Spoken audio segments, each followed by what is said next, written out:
Why did it come to this? It shouldn't have. I'm a witcher, and witches are supposed to stay neutral.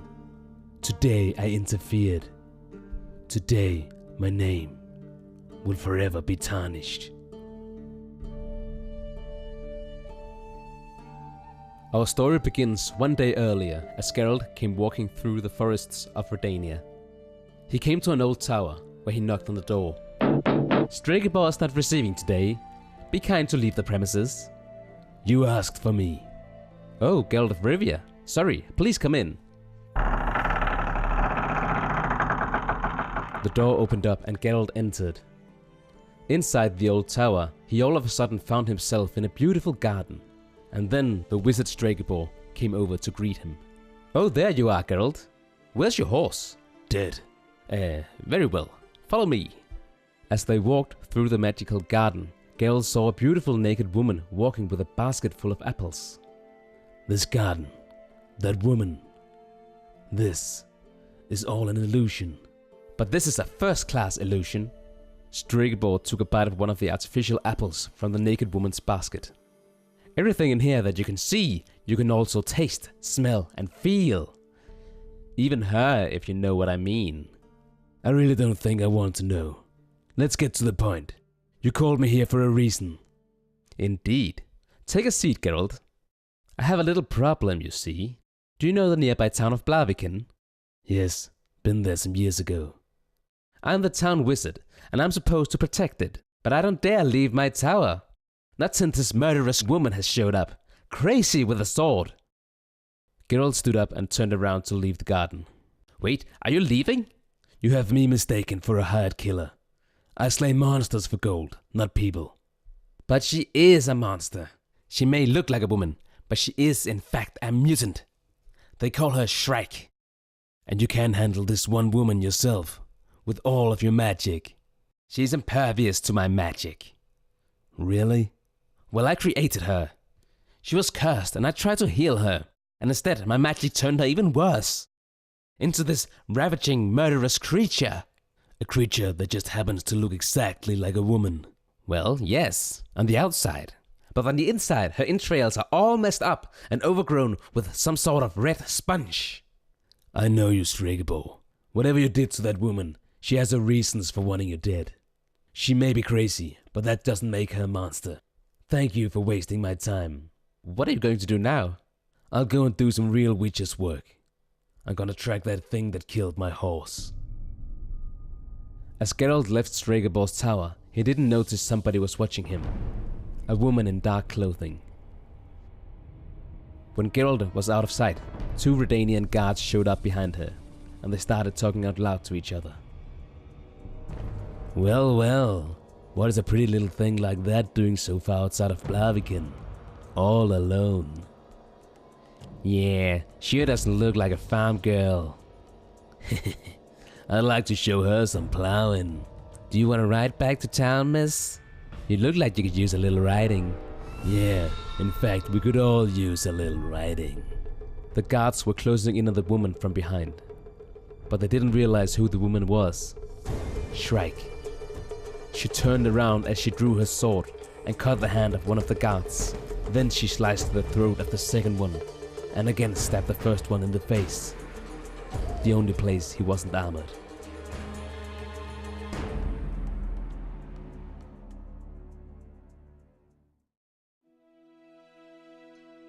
Later that day, Geralt arrived at the town of Blaviken. He was walking with the head of a dead monster in his hand. In the streets, he met the town's alderman, Caldermain. Well, well, if it isn't Geralt of Rivia, welcome back to Blaviken. Caldermain, nice to see you again. What's in your hand? A foglet. It killed my horse. I tracked it down outside of town. I was hoping I could earn a little gold from slaying it. I'm afraid I can only show you my gratitude, Geralt. Nobody has put a bounty on its head. As the town's alderman, couldn't you just do it? Unfortunately, we don't have the funds at the moment. That's a shame. Is there still a place in town to stay? The tuna fish is still our local inn. It's down the wharf. Tell you what, take these few crowns and buy some ale for you and me. I suppose my throat is a bit dry. I'll finish off my work here and I'll be with you shortly. I'd sure love to hear some of your witcher stories. Well, see you soon then.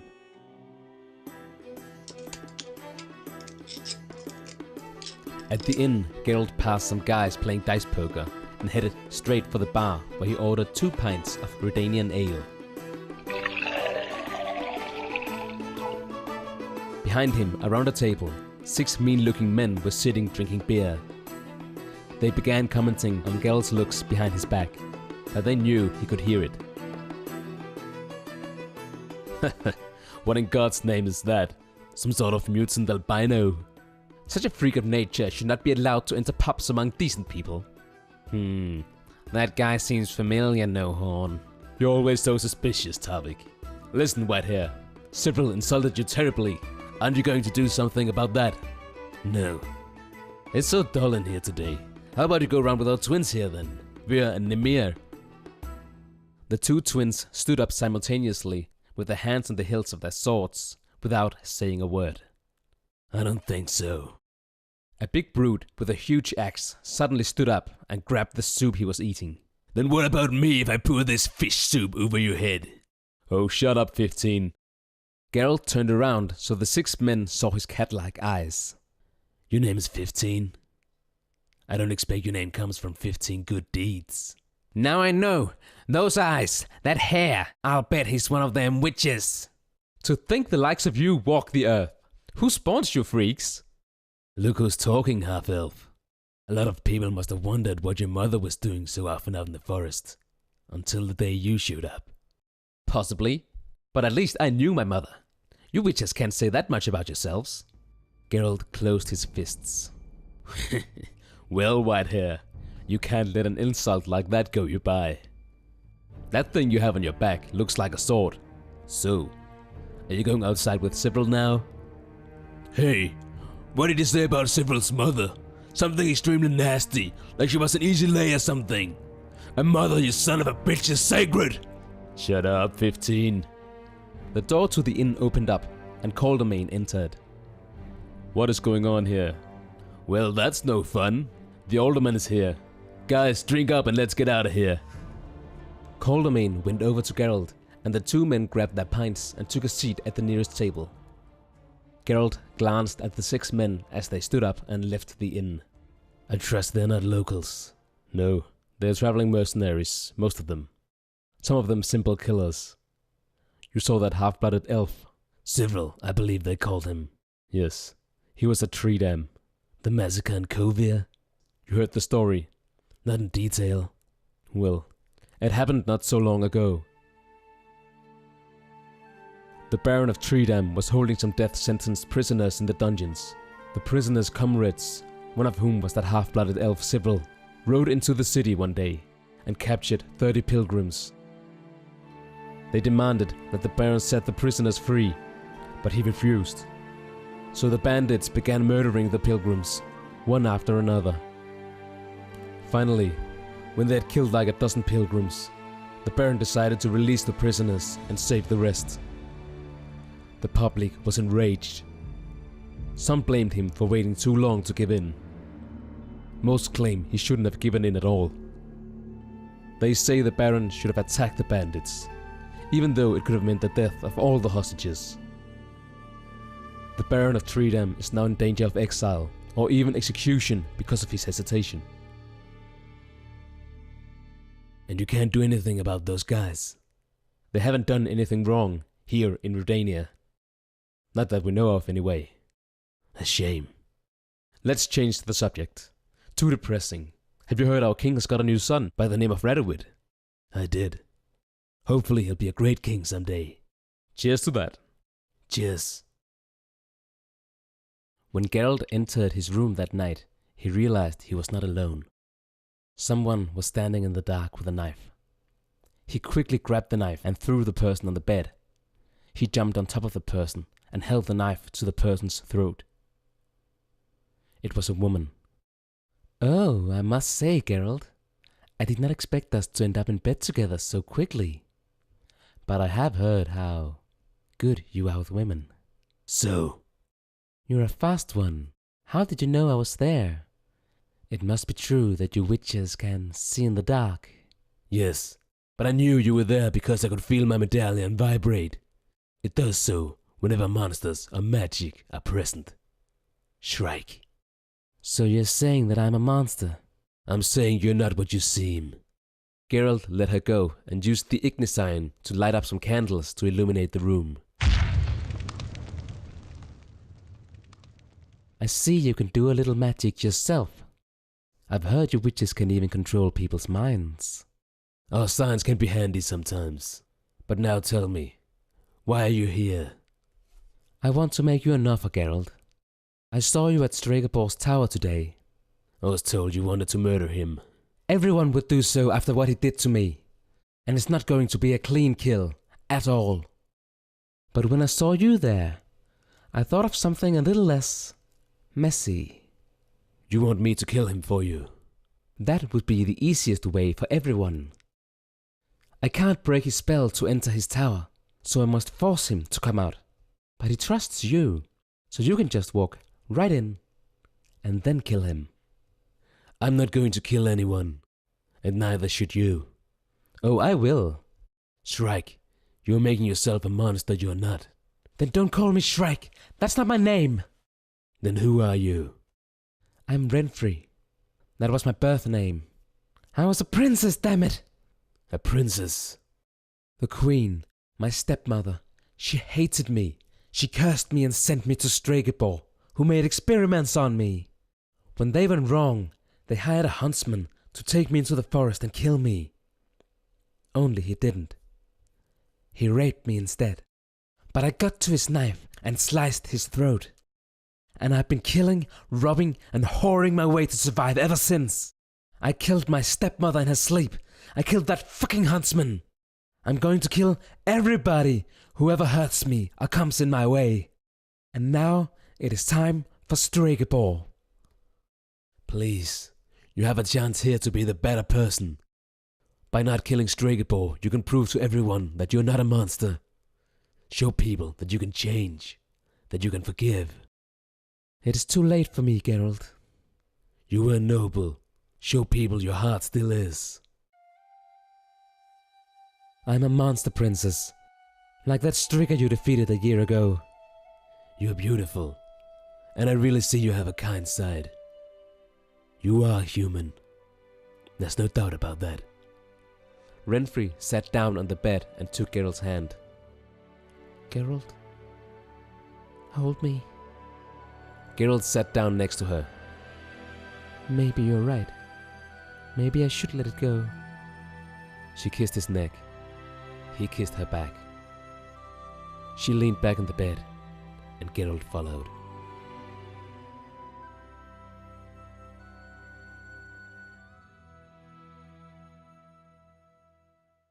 At dawn, when Geralt woke up, he found himself alone in the bed. He saw that Renfri had left her knife in the room. Geralt got up, grabbed the knife and left the inn to go look for her. In the streets, he ran into Caldermain. "Good morning, Geralt." Renfri, where is she? "Renfri?" Shrike. "Oh, you've met that terrible woman. Luckily, she left before sunrise with the rest of her band." Her band? "Yes, those awful mercenaries we met at the tuna fish yesterday." She was part of that group? The guys from the Tredam massacre? "Yes, of course. She's their leader." All of a sudden, Geralt had a flashback. He remembered Renfri mentioning that she had to force Stregobor out of his tower. He saw before him Cyril killing innocent people at Tredam. He imagined Cyril taking the hood of one of the prisoners he was trying to free. It was Renfri he was freeing. Shit! It was a diversion. They haven't left town. They're about to kill everyone like at Tredam. To force Stregobor out, to do his duty as protector of this town. Damn it! I'll get the guards! I'll try and find them.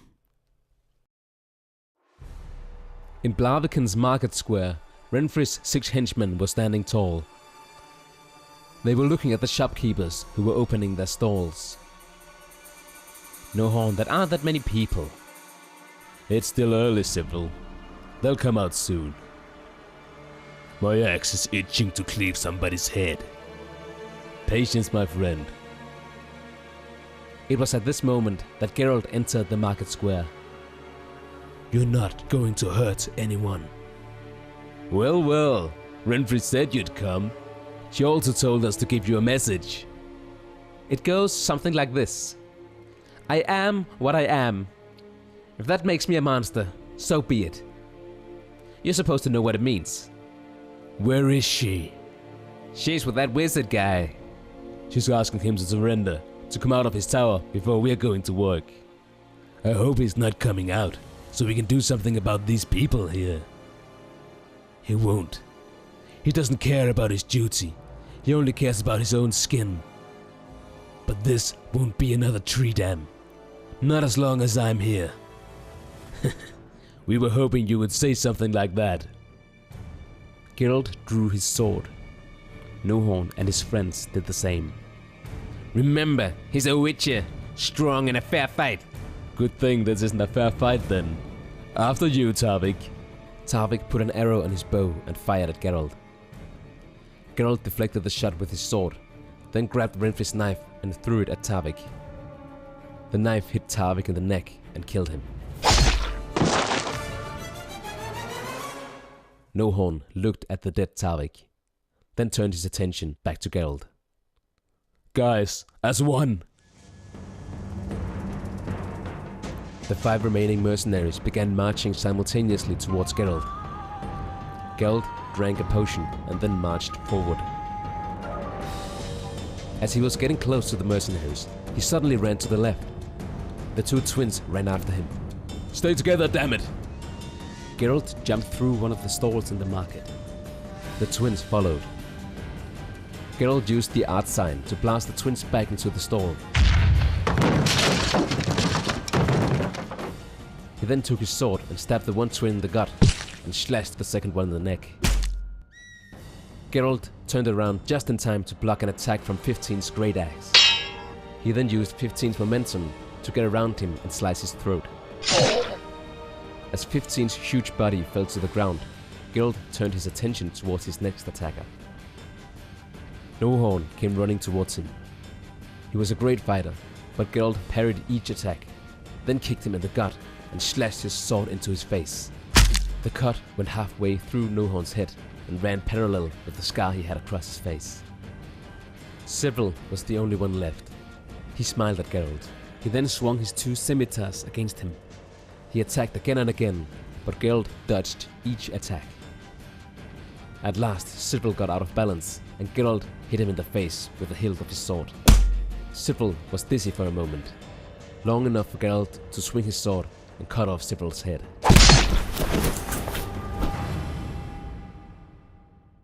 Geralt was standing in a pool of blood in the middle of the square. The look in his face was full of disgrace. Suddenly, he realized someone was behind him. He turned around. Renfri. You made a choice, Geralt. I chose to save this town from slaughter. It wouldn't have been a slaughter. Stregobor, that ice-cold son of a bitch, said I could kill every citizen if I wanted to. He would never leave his tower. So you wouldn't have taken action? It wouldn't have made any sense. Renfri drew her sword. Renfri, don't. It's not my choice to make. You already made that choice when you killed my only friends. Geralt used the axe sign to try and convince her to put down her sword. Magic doesn't work on me. You can stop using your stupid witcher mind tricks. Renfri attacked Geralt. She was a strong warrior and put up a good fight. But in the end, Geralt was able to wound her mortally by stabbing her in the stomach. She fell to the ground.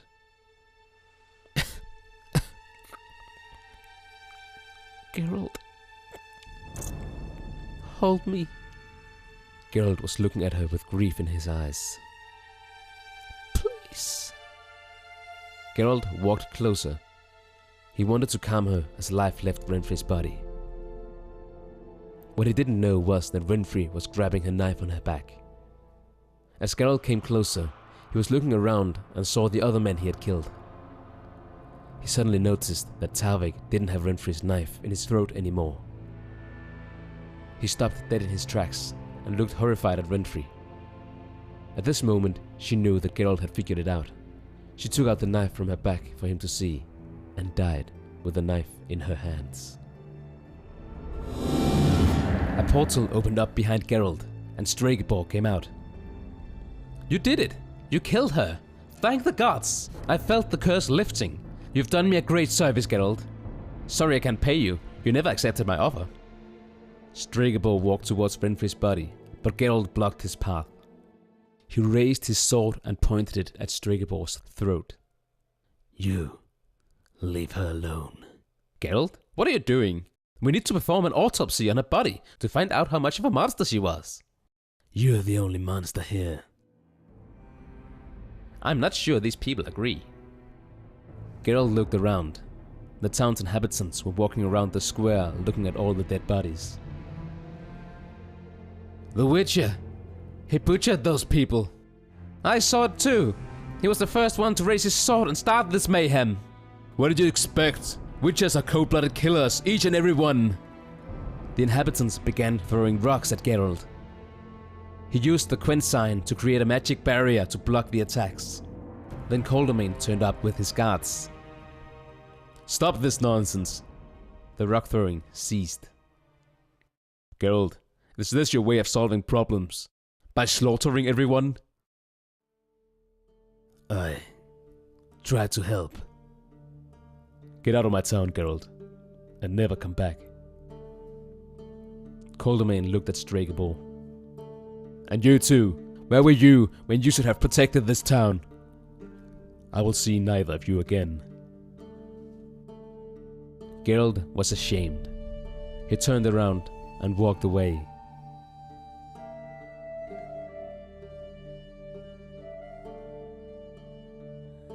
This is why we just don't pick sides. This is why we stay neutral. I can never return to this part of Redania again. Here I will forever be seen as nothing but a mad killer. The Butcher of Blaviken.